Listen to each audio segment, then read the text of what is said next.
What's going on, people? My name is LB the Realist, and this is Surrealistic Studios, where the real is surreal. I just read a fucking article that almost made me fucking cry right now.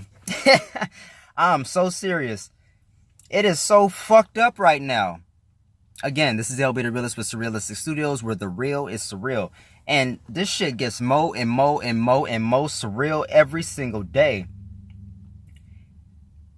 Unbelievable. 30,000 sign hashtag Reconnect Julian petition as support of isolated Assange grows. This is from Telesur. So, we all know, and if you don't know by now, Julian Assange's internet has been cut off in the Ecuadorian embassy. And also, apparently, they cut his fucking phone lines and he can't have visitors. This is bullshit. They're all around the world. They're cracking down on peaceful protesters, on anybody that speaks truth to power, leakers, American heroes, people that stand up for the little guy. They're shutting them out. They're shutting us up. I can't fucking believe it. I'm going to go ahead and read this article. I started reading it, and I stopped. I was like, you know what? Let me turn on the camera. I'm going to read it. We're going to read it together. We're going to finish reading this article together.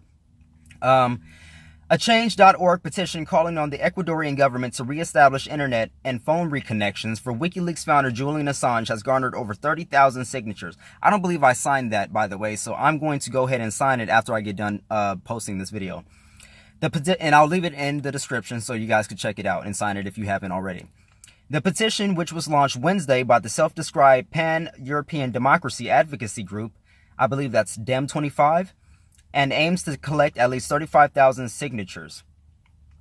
It is with great concern that we learned that Julian Assange has lost access to the internet and the right to receive visitors at the Ecuadorian London embassy. Only extraordinary pressure from the US and the Spanish governments can explain why Ecuador's authorities should have taken such appalling steps in isolating Julian, the petition's organizers said. Assange was banned from accessing an internet connection and receiving visitors on March 28th after the Ecuadorian government said he had violated a 2017 agreement stating he would refrain from commenting on international political issues that could harm Ecuador's relations with foreign countries. The measure was adopted after Assange's failure to comply with the written commitment reached with the government in December 2017, in which he was obliged not to issue messages that implied interference in relation to other states, said an official statement by Ecuador. The Australian press has reported that electronic jammers were installed in the embassy to prevent Assange from making phone calls. He has also been banned from speaking to the media. Some of us fear that they don't want any witnesses to what they are about to do, says an update from, it's DEM25, DIEM25.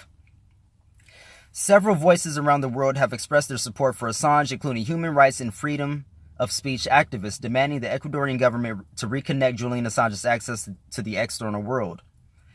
This is from Caitlin Johnstone. This is actually this is a tweet from her that Telesur actually put in their article. Julian Assange has taken refuge in the Ecuadorian embassy not because he is hiding from justice, but because he is hiding from injustice. The U.S. centralized empire, which imprisons whistleblowers and tortured Chelsea Manning, can't be trusted to treat him in a just way. Hashtag Reconnect Julian. WikiLeaks, the internet site edited by Assange and dedicated to spreading leaked information relevant to the lives of millions of people, also expressed its disagreement with the Ecuadorian authorities' actions. Another tweet by Caitlin Johnstone. Assange is a political prisoner explicitly because he speaks truth to power using the internet. Cutting off his internet access for doing the very thing for which he was granted asylum contradicts the reason he was granted that asylum in the first place. Hashtag Reconnect Julian. And I absolutely agree. In recent days, Assange criticized Germany's decision to arrest Catalan pro-independence leader Carles Puigdemont. After receiving a request from the Spanish government and compared the move to the Nazi Gestapo's detention of democratically elected Catalonian President Luis Companys. Company's Assange explained in one of his tweets was later delivered to Spain's fascist regime and executed by a firing squad in 1940. This is from WikiLeaks, a tweet. A well-known editor, publisher, and journalist tweeting about a foreign political prisoner is not interfering in a state.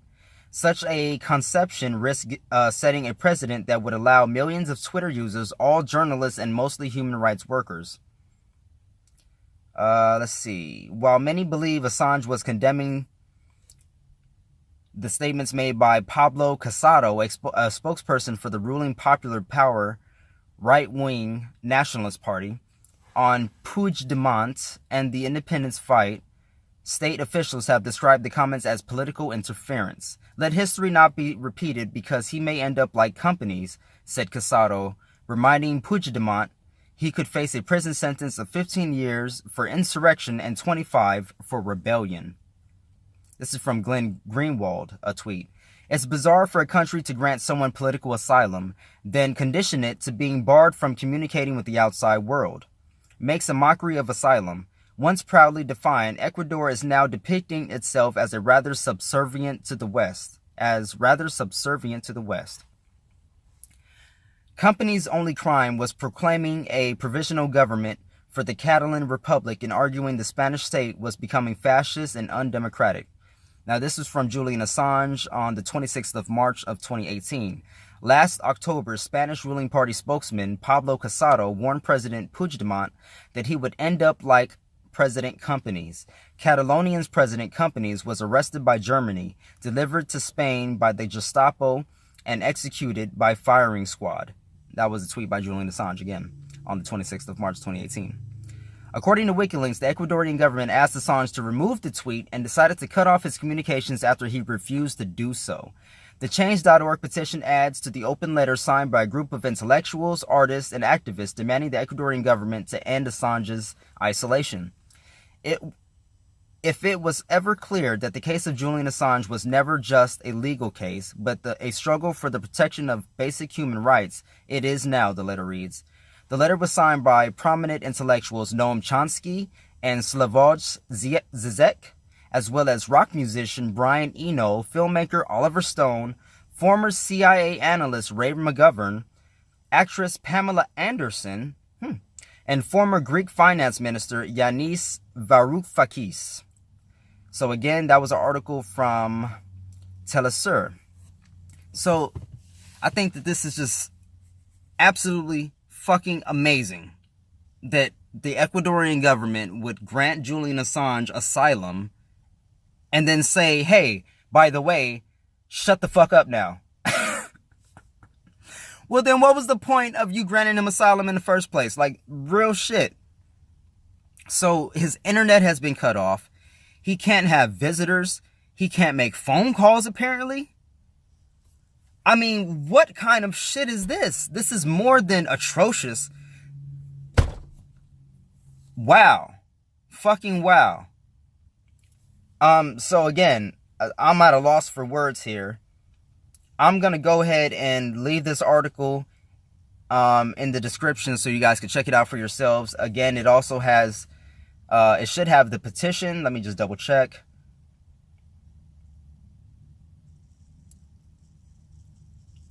Yes, it has the petition from change.org.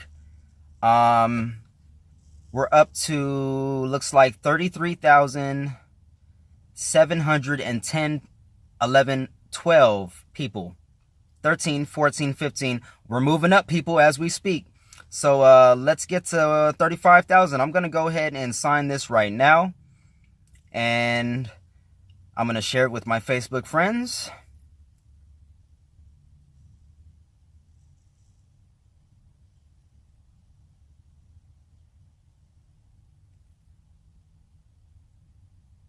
Let's see if it goes through here.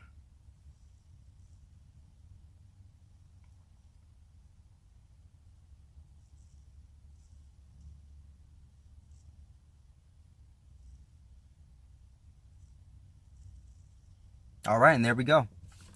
There we go. So, God damn it. God damn it. I'm literally at a loss for words here. What do you do? What can you do? Julian Assange's life is literally in jeopardy here. His freedom has been taken away from him. He can't make phone calls. He can't have visitors. He can't tweet. He can't check his email. He probably can't take a shit without somebody, trying to figure out if he's, sending out mean tweets or something. Like, unbelievable. Unbelievable. Let me know what you guys think in the comment section below. Like this video if you like, share if you feel as though it's shareable, and subscribe to me if you haven't before so I can keep bringing you stories. God damn it. God damn it. Just another one down. So while we're dealing with the YouTube bullshit and being censored on Twitter and being censored on Facebook, Julian Assange has his internet being cut off and his phone service, and he can't have visitors where he's staying. This is depressing. Until next time, you guys, remember the love from your hearts, remember the peace from your souls, chicken grease in your tummy, spread that enlightenment, and keep fighting. Keep fighting. See you guys on the next one.